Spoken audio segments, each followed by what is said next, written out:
أعوذ بالله من الشيطان الرجيم بسم الله الرحمن الرحيم وما لكم لا تقاتلون في سبيل الله المستضعفين من الرجال والنساء والولدان الذين يقولون ربنا أخرجنا من هذه القرية الظالم أهلها واجعل لنا من لدنك وليا واجعل لنا من لدنك نصيرا।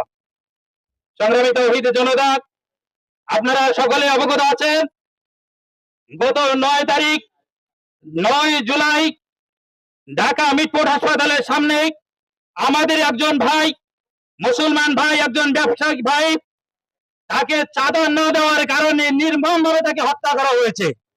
শুধু হত্যা করে তাকে শান্ত হয়নি, হত্যা করে এভাবে সেই লাশটাকে রাস্তার মাঝখানে টেনে এনে তাকে যে পাথর মেরেছে, এটা কোন মানুষ, বিবেকবান মানুষ তার স্বচক্ষে সে দেখতে পারে না, ঠিক কিনা বলেন?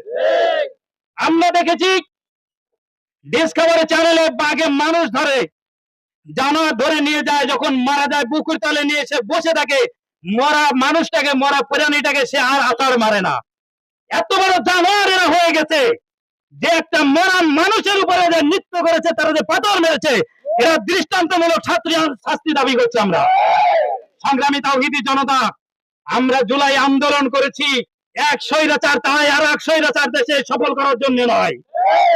যারা করেছেন তারা মিডিয়ার মাধ্যমে দেখেছেন, যাকে হত্যা করা হয়েছে, যারা হত্যা করেছে তাদেরই দলের লোক, তাদের দলের লোক হয়ে হচ্ছে ছাড়া পায়নি। 2টি মাস ধরে তাকে চাঁদা দাবি করা হয়েছে, চাঁদা দিতে অস্বীকার করার কারণে তাকে শুধু হত্যা করে নাই বলেছে, তোকে হত্যা করার দৃষ্টান্ত স্থাপন করে দিলাম। বাংলাদেশে চাঁদা দাবি করলে যদি আর কেউ চাঁদা না দেয়, তাহলে তাদের অবস্থাও তোর মতন হবে। তাই তাকে রাস্তার মধ্যে ফেলে এভাবে আঘাত করতে, মৃত্যুর পর তাকে এভাবে পাথর থেকে আঘাত করেছিল।